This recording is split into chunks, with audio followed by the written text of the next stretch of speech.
নমস্কার বন্ধুরা, মনিকা রান্নাঘরে সবাইকে স্বাগত। আজকে চলে এসেছি ঝাল ঝাল কিছু রেসিপি নিয়ে। তো আমি রান্নাটা করব না, আমার খুব একটা শরীর ভালো নয়, তো করবো হচ্ছে মা, আর আমি পাশে বসে থাকবো। তো আপনারা দেখতে থাকুন। তো বন্ধুরা, মা ওখানে রান্না করতে বসে পড়েছে।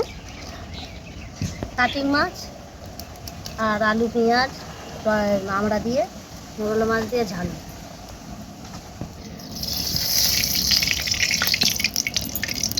তো বন্ধুরা, কড়াই সরষের তেল দিয়ে দিয়েছে, আর এবারে ভেজে নেবে মাছগুলো। তো আগে ছাতি মাছটা ভেজে নেবে। তো বন্ধুরা, ছাতি মাছ আর একটু উল্টে ভেজে নেবে। তো বন্ধুরা, মাছটা হচ্ছে পুকুরের মানে মোরলা মাছ, গঙ্গার না। আর আলু তো কেটে নিয়েছে, পেঁয়াজ। আর আজকে হচ্ছে মা রান্না করবে।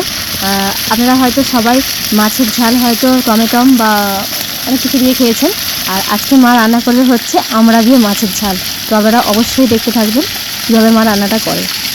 তো বন্ধুরা, ছাটি মাছগুলো লাল লাল করে ভেজে নিয়েছে, তুলে নেবে। এবারে মোরলা মাছগুলো ভেজে নেবে। বন্ধুরা, মোরলা মাছগুলো লাল লাল করে ভেজে নেবে। তো বন্ধুরা, মা এক খোলা মাছ ভেজে তুলে নিয়েছে, আবার এক খোলা দিয়ে দিয়েছে কড়া। তো বন্ধুরা দেখুন, আশেপাশে যে জায়গাটা ফাঁকা ছিল বাবা একদম গাছ দিয়ে ভর্তি করে দিয়েছে, ঢেঁড়স গাছ বসিয়েছে ওখানটাতে। মাছগুলো ভাজা হয়ে গেছে, তুলে নেবে। তো বন্ধুরা, ওই তেলের মধ্যে মাছগুলো ভাজা হয়ে গেছে, তো তেলটা ঢেলে দিয়েছে, দিয়ে ওই তেলে আলুগুলো ভেজে নেবে। বন্ধুরা, আলুর মধ্যে নুন আর হলুদ দুটোই দিয়ে দিয়েছে, তো আলুগুলোকে লাল লাল করে ভেজে নেবে। আলুটা লাল লাল করে ভেজে নিয়েছে, এবার তুলে নেবে। তো বন্ধুরা, আলুটা তুলে নিয়েছে, নিয়ে কড়াই তেল দিয়ে দিয়েছে। এবার পেঁয়াজ দিয়ে দিলাম, পেঁয়াজটা লাল লাল করে ভেজে নেবে।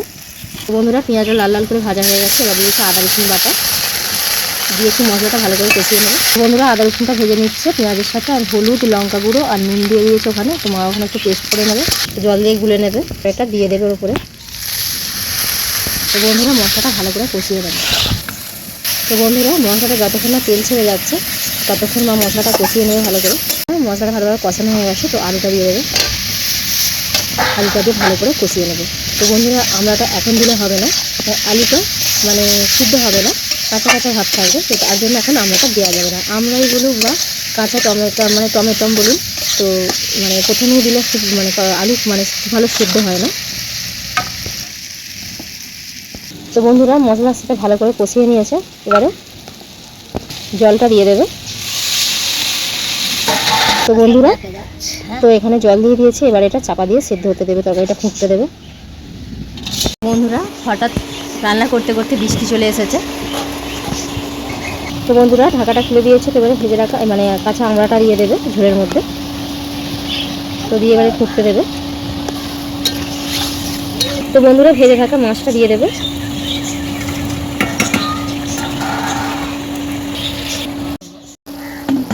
তো বন্ধুরা, মাছের ঝালটা হয়ে গেছে, এবারে মা ঢেলে নেবে।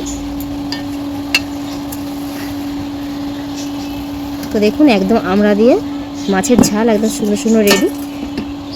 তো বন্ধুরা, অবশ্যই ট্রাই করে বাড়িতে দেখবেন কীভাবে মা রান্নাটা করলো। তো কেমন লাগলো অবশ্যই জানাতে ভুলবেন না। আজকের মতো ভিডিওটা এখানেই শেষ করলাম, টাটা।